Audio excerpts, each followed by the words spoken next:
আসসালামু আলাইকুম। আমার চ্যানেলে আপনাদের সকলকে স্বাগত। 5 আগস্টের পরবর্তী সময় ডক্টর ইউনূস অন্তর্বর্তীকালীন সরকারের প্রধান উপদেষ্টার চেয়ারে বসেছে কেন? তার মেইন কিছু রিজন আছে। প্রথম রিজন হচ্ছে তার কিছু ব্যক্তিগত কাজ ছিল, সে কাজগুলো পূরণ করার কারণে। আওয়ামী লীগের শাসনামলে শেখ হাসিনা ডক্টর ইউনূসকে যেভাবে অপমান এবং লাঞ্ছিত করেছে, এর যে তোলার জন্য তার এই প্রধান উপদেষ্টার চেয়ারে বসা খুবই জরুরি ছিল।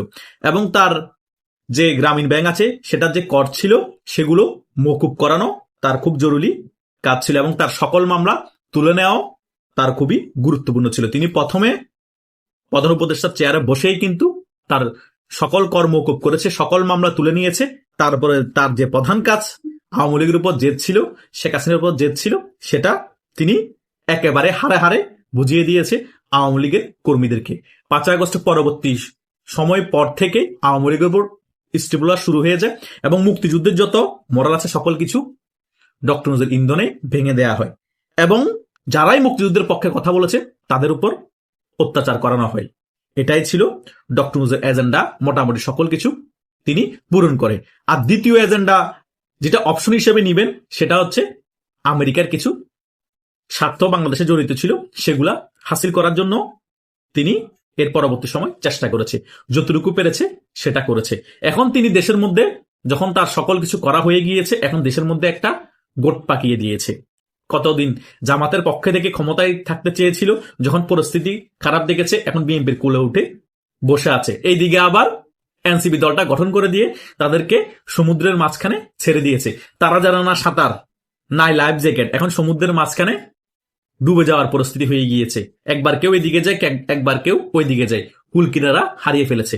এখন তাদের দলের যত মেয়ে শীর্ষ পর্যায়ের নেতা আছে, নারী, সকলে পদত্যাগ করছে। কেন পদত্যাগ করছে? কারণ এনসিপি টোকাইগুলো এখন জামাতের সাথে জোট করছে। সেই কারণে দেশের মধ্যে এই পরিস্থিতি তৈরি করে ডক্টর ইউনূস এখন কোন রকমে পালিয়ে যেতে চাচ্ছে। পালিয়ে কেন যেতে যাচ্ছে? কারণ দেশের মধ্যে এখন গোয়েন্দাদের একটা ফাইট চলছে, অনেক দিন যাবত চলছে।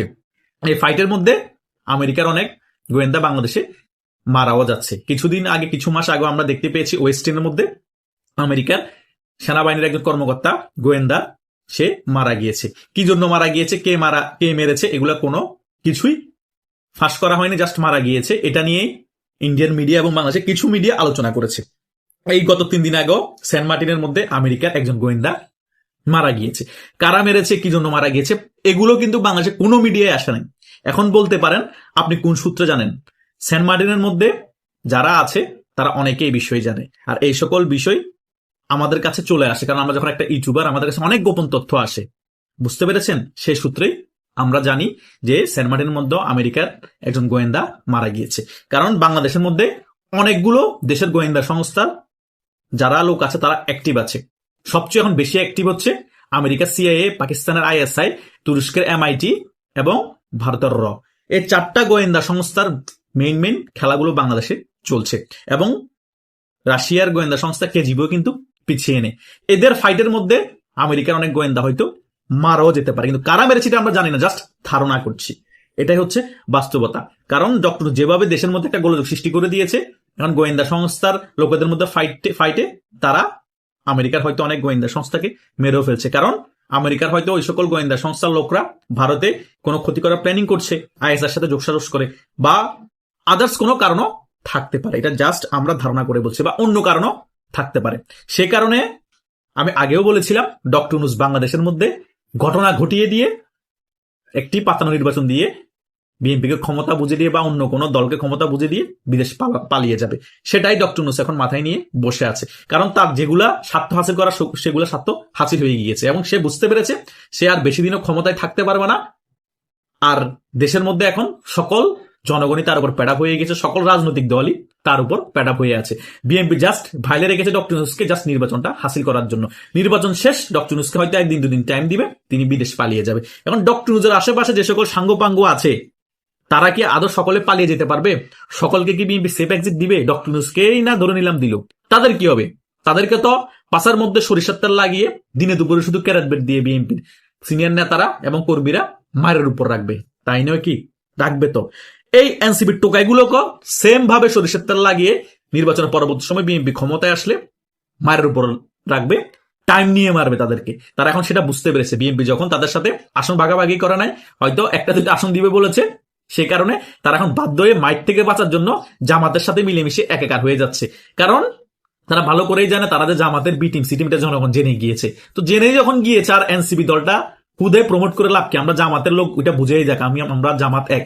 পরবর্তীতে বিএনপি ক্ষমতায় আসলে জামাত এনসিপি এরা বিরোধী দল দেখিয়ে বিএনপির সাথে ফাইট করবে। বিএনপি এদেরকে খুঁজে খুঁজে মারার জন্য চেষ্টা করলো, তখন জামাত দাঁড়িয়ে যাবে, বলবো যে এরা আমার জোট, আমার জোটের লোককে তোমরা মারছো, আগে আমাদের সাথে ফাইট করতে হবে। তাহলে ইজিলি তাদেরকে পাশার মধ্যে তেল লাগিয়ে ক্যারেট বেট দিয়ে মারতে পারবে না বিএনপির লোকরা, অন্তত ফাইট হবে। এই চিন্তায় তারা জনগণের কাছে ক্লিয়ার করে দিয়েছে আমরা আসলে বি টিম সি টিম ছিলাম, এখন আমরা মিলেমিশে আবার একাকার হয়ে গিয়েছি। এদিকে গোয়েন্দা সংস্থার খেলা চলছে, এদিকে ডক্টর ইউনূস সকল জায়গায় গোট পাকিয়ে ফেলেছে, আর অন্যদিকে এনসিপি তাদের আসল চেহারা প্রকাশ করে দিয়েছে। সে কারণে এনসিপি শীর্ষ পর্যায়ের নেতা সামান্তা বলতেছে ওই কথাটি সঠিকই ছিল, তুমি কে আমি কে রাজাকার। তাই শেখ হাসিনা যখন বলেছিল রাজাকারের নাতিপুতিরা এই সকল কাজ করছে, দেশটাকে ধ্বংস করে দিচ্ছিল, শেখ হাসিনা কি ভুল বলেছে? মুক্তিযুদ্ধের সপক্ষের শক্তিরা কি ভুল বলেছে? রাজাকারের নাতিপুতিরাই তো সকল প্ল্যান করেছে। সব কোটা মেয়াদাগুলো ফাও ছিল, মূলত এদের টার্গেটে ছিল শেখ হাসিনা সরকারের পতন করানো। আর তোমরা ব্যবহৃত হয়েছ, ব্যবহৃত হয়ে তোমরা এসব এনসিপি ফ্যানসিপি দলটা করছো। এনসিপি ফ্যানসিপি এগুলা প্রক্সি ভাবে জামাত করিয়েছে তোমাদেরকে দিয়ে, তোমাদেরকে বিক্রি করতে চেয়েছে যে আমাদের দলের তরুণ মেয়েরও নেতৃত্ব দিচ্ছে, আর সকল মেয়েরও এনসিপিতে যোগ দেন, আপনারাও নেতৃত্ব দিতে পারবেন, আপনারাও পাওয়ার খাটাতে পারবেন, টাকা কামাতে পারবেন। কি হয়েছে দিন শেষে? ফলাফল জিরো। জনগণ বুঝতে পেরেছে, এখন ঘরের ছেলে ঘরে ফিরে গিয়েছে, সকল মেয়ে পদত্যাগ করছে। এটাই হচ্ছে বাস্তবতা। যে যতই কথা বলেন না কেন, বাস্তবতা থেকে আপনারা দূরে সরতে পারবেন না। বাংলাদেশে আওয়ামী লীগের রাজনীতিটাই পারফেক্ট। কেন পারফেক্ট? বাংলাদেশ অনুযায়ী আওয়ামী লীগের রাজনীতি ছাড়া বাংলাদেশটাকে নিয়ন্ত্রণ করা সম্ভব না।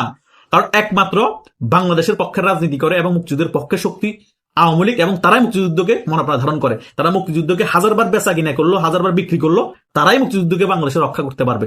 বিএনপি নামে মুক্তিযুদ্ধের দল হলো, তারা দুই নৌকায় পা দিয়ে রাজনীতি করে। তারা কিছু অংশ মুক্তিযুদ্ধ বিরুদ্ধের পক্ষের শক্তি, কিছু অংশ মুক্তিযুদ্ধের পক্ষের শক্তি। তারা চাই দুদিক থেকে ভোট পাওয়ার জন্য। এই কারণে তারা সাংগঠনিকভাবে দুর্বল, কারণ তাদের মতাদর্শ একদিকে না, দল একটা, মতাদর্শ দুই রকম। তো দুই রকম মতাদর্শ যে দলের মধ্যে থাকবে, সে দল যতই জনসংখ্যা থাকুক, সে দল যতই জনসমর্থন থাকুক, সে দলের সাংগঠনিক দক্ষতা দুর্বল থাকবে। সেই কারণেই বিএনপি জামাতের হুঙ্কারে ভয় পেয়ে যায়, জামাতকে দমাতে পারে না। দেখেন না 5 আগস্টের পরবর্তী সময় সকল ভার্সিটিতে জামাতের ভিপি হয়ে গিয়েছে, বিএনপির কয়জন ভিপি হয়েছে? একজনও হতে পারে না, সাংগঠনিক দুর্বলতার কারণে। এত জনসমর্থন, সাংগঠনিকভাবে তারা কি করে দেখাতে পেরেছে? কিছুই করে দেখাতে পারেনি। কিন্তু আওয়ামী লীগ একা 16 বছর শাসন আমলে 32টা দলের সাথে কালো উঠছে। জামাত, বিএনপি, ছোটখাটো বক্কর যত ইসলামিক দল আছে, আরো যত দল আছে, সকলের সাথে কালো উঠছে। এবারও কিন্তু শেখ হাসিনা সরকারের পতন হতো না, শেখ হাসিনা সরকার টিকে যেত। জাস্ট ইগোর কারণে শেখ হাসিনার ইগোর কারণে এই আওয়ামী লীগের পতন হয়েছে।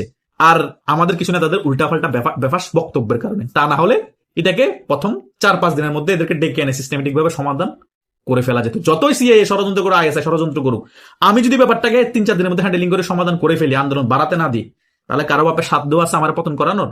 সম্ভব ছিল না।